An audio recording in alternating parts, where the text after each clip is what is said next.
पाने के लिए मैंने क्या क्या नहीं किया। तुमने नहीं सुमित्रा, मैंने तामसी ने किया है।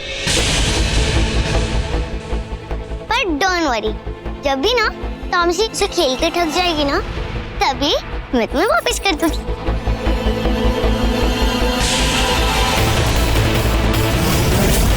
अरे ये क्या हो रहा?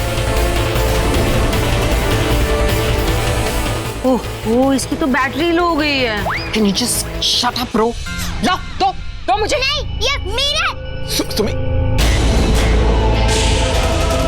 नागमणि अभी श्रापित है, खास तौर से हमारे लिए श्राप दिया गया है इसे। किसने किया?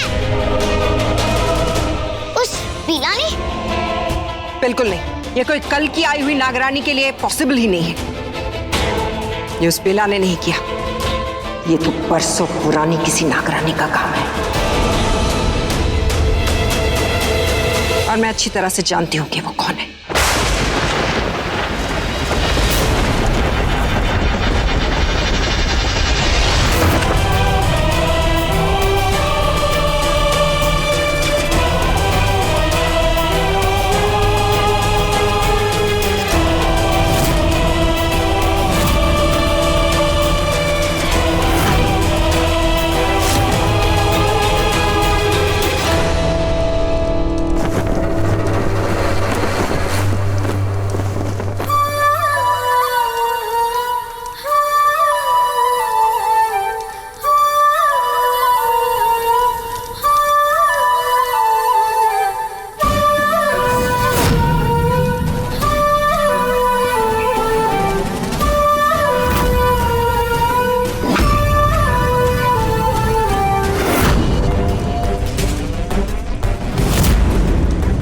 यही है वो महानागरानी।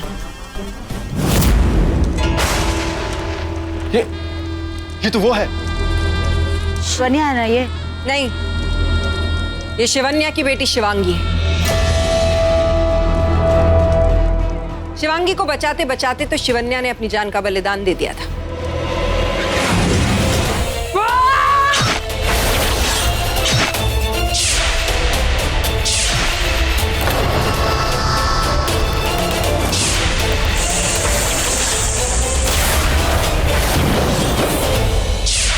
माँ बेटी की कहानी बंद करो, ये बताओ कि श्राप क्यों दिया? वो इसलिए कि ये कहानी इस श्राप से ही जुड़ी है। शिवांगी को पता चल गया था कि नागमणि के पीछे कोई बहुत बड़ा षड्यंत्र रचा जा रहा है और इस षड्यंत्र में उसके अपने ही शामिल हैं। इसीलिए उसके पति ने खुद उसकी जान ले ली और वो बेवकूफ शिवांगी, उसने अपनी जान बचाने की कोशिश तक नहीं की। हंसते हंसते नागवंश के लिए उसने अपनी जान दे दी। बस उसी बलिदान का नतीजा ये है कि आज नागमणि को बचाने के लिए जब असली नागरानी नहीं है, तब नागरानी की शक्तियां अब भी शिवांगी के पास है। जब तक नई नागरानी नहीं चुन ली जाती, तब तक नागरानी की शक्तियां इस शिवांगी के साथ ही रहेगी। जानती थी वो, डरती थी वो, इसीलिए तो उसने उस नागमणि को अभिश्रापित कर दिया, क्योंकि वो नागमणि को काली और बुरी शक्तियों से बचाना चाहती थी, यानी कि मुझसे, यानी कि निढोग वंश की रानी सुमित्रा से। इसीलिए उसने ये सब कुछ किया। ये तो बुढ़ी हो गई रहेगी ना, तो ये क्या लड़ेगी हमसे? नहीं, ये इच्छाधारी नागिन है और इच्छाधारी नागिनें कभी बूढ़ी नहीं होती। पर तुम तो बुढ़ी हो जा।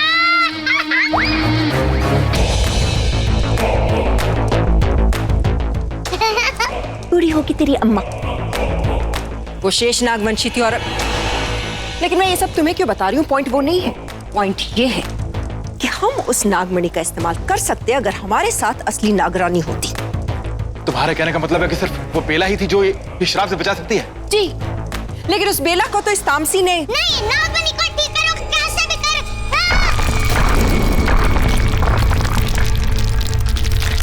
नागमणि, मुझे नागमणि चाहिए।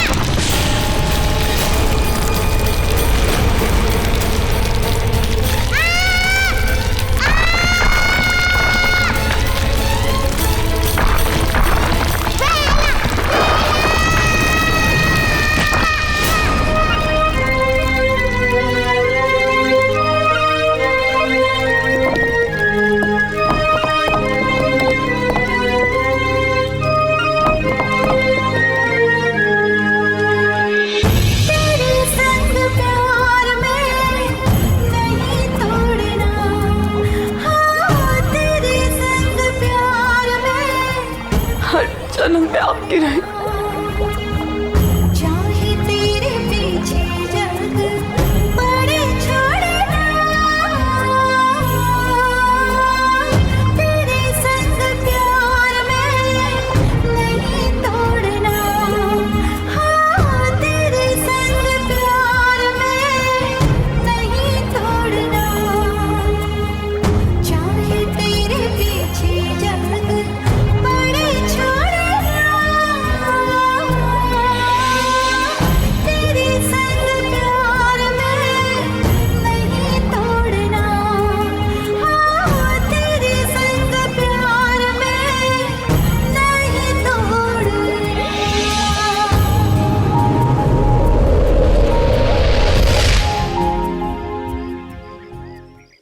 साधु?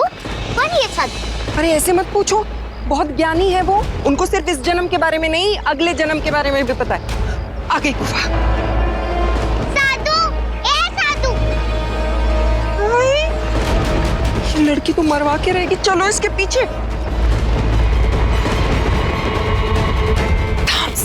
ए बुड्ढे उठ! उठ! मुझे से जगाना, उठो इससे।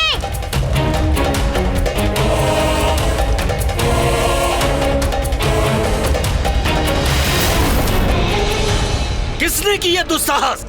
सीधे मूर्ख लड़की, ये तूने अच्छा नहीं किया। इसका तुम्हें दंड अवश्य ही मिलेगा।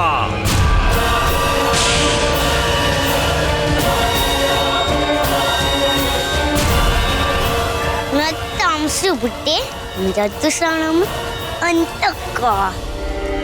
सुना तो होगा ना मेरे बारे में। तो ये सच है, आखिर तुम हमारी धरती पर आ ही गई। अगर तेरे को इस दुनिया में रहना है तो बताइए कौन है? इनको जानते हैं आप? ये तो नागरानी है। हाँ, वही है। कभी वापस आएगी क्या दुनिया में? जल्दी बताओ। आएंगे, दोनों ही वापस आएंगे। इस धरती पर उनका जीवन पूरा नहीं हुआ, इसलिए वो दोनों ही लौट आएंगे। वो दोनों एक दूसरे के जीवन साथी ही नहीं थे, बल्कि जन्म जन्म के साथी थे। इसलिए वो हर जन्म में एक दूसरे से टकराएंगे और विधाता से इन दोनों को कोई न कोई जन्म चिन्ह अवश्य होगा, जो कि लड़के के माथे पर होगा, क्योंकि इस जन्म में उसकी मौत सर पे चोट लगने की वजह से हुई थी। और वो लड़का आग से भी डरेगा, और वो लड़की, उस लड़की के पीठ में जन्म चिन्ह मिलेगा, क्योंकि इस जन्म में गोली लगने के कारण उसकी मृत्यु हुई थी।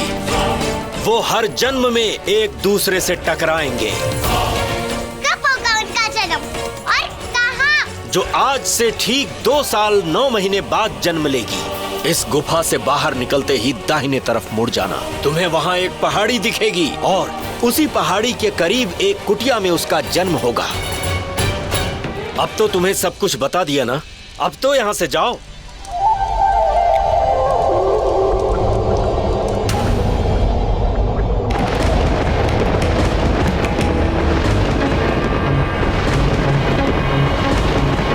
वो दिन आएगा, जरूर आएगा। हाँ तामसी, बहुत ही जल्द आएगा वो दिन। वो बेला दोबारा जन्म लेगी और जैसे ही उसका जन्म होगा मुझे फौरन पता चल जाएगा। And at that time I promise you, इस बार हम नहीं हारेंगे। इस बार जीत हमारी होगी, क्योंकि ये सिर्फ तुम्हारे लिए ही नहीं, ऐसा करना मेरे लिए भी बहुत जरूरी है। इस बार तुम मुझे धोखा नहीं दे पाओगी बेला। इस बार मैं हमेशा तुमसे 2 कदम आगे ही रहूंगी। अफसोस, इस बार तो तुम्हें बचाने के लिए तुम्हारे वो 2 वफादार साथी भी नहीं होंगे।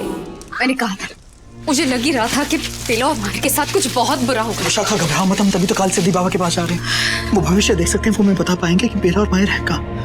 तुम चिंता मत करो, चलो मेरे साथ आ जाओ। सुनिए, काल सिद्धि बाबा का है, हमारा उनसे मिलना बहुत जरूरी है। बस हम उनका ज्यादा वक्त नहीं लेंगे, हमें बस उनसे बहुत जरूरी काम। क्या हुआ, रो क्यों नहीं? बाबा कहाँ बताइए ना।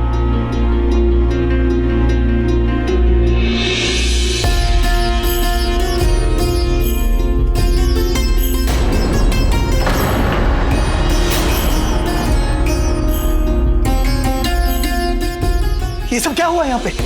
जहाँ तक हम जानते थे कि बाबा तपस्या में, ये फिर आपने सही सुना था, बाबा तपस्या में ही लीन थे। पर उन लोगों ने आके, किसने किया? ये कौन थे वो लोग? पता नहीं, इससे पहले उन लोगों को कभी नहीं देखा। वो 2 औरतें थी और एक आदमी था और एक छोटी सी बच्ची थी। उसी बच्ची ने जान ली है बाबा की। वो बच्ची बाबा से कुछ नागरानी के बारे में पूछ रही थी।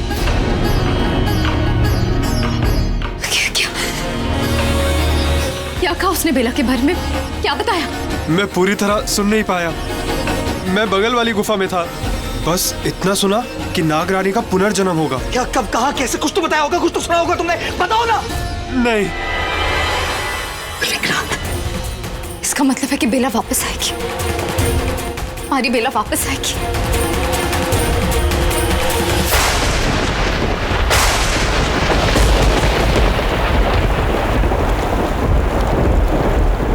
दो साल बीत गए, बल्कि तीसरा साल खत्म ही होने वाला है और बेला का कुछ पता नहीं चला। नाग हवेली भोलेनाथ के हर मंदिर में देख लिया हमने, पता नहीं कहाँ है बेला। मुझे कुछ समझ नहीं आ रहा विक्रम, पता नहीं हमारी बेला कहाँ चली गई। और एकदम से किस कदर शांत है वो, कोई हरकत नहीं कर रही, जैसे मानो किसी के इंतजार में बैठी हो। शायद उसे पता हो कि बेला कहाँ गई है और कब वापस आएगी। हो सकता है ना। अगर इसी बात है तो हमें तुरंत बेला को ढूंढना होगा, पता लगाना होगा कि वो कहाँ है।